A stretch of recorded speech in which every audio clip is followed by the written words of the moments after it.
Hey there, welcome to another video. Today we're tackling a common computer problem that many of us have faced at some point. Picture this. You're installing Arch on your system. You set up the boot partition and home partition, but when you reboot, you're greeted by the intimidating Grub screen.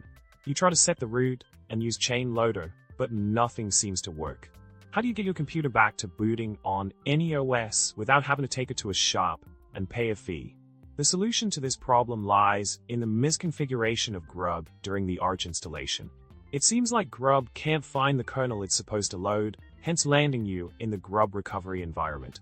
One way to recover from this is by manually loading the kernel from the recovery prompt or using a live USB. However, since your installation is new, it might be easier to just reinstall Arch, ensuring you generate a Grub config file as mentioned in the Arch Linux documentation. Solution aside, when it comes to booting from a USB, make sure to tap your manufacturer's BIOS boot menu key during early boot to access the boot menu. From there, you can select the USB to boot from. Remember, if you find yourself stuck at a Grub prompt, it's already too late and you're booting from the wrong device. Give your system a hard reboot and try accessing the boot menu again for a clean start.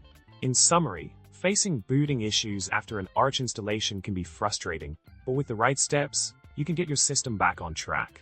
Don't hesitate to reinstall Arch following the proper configurations, and always remember to double-check your boot device when using a USB. That's all for today, folks.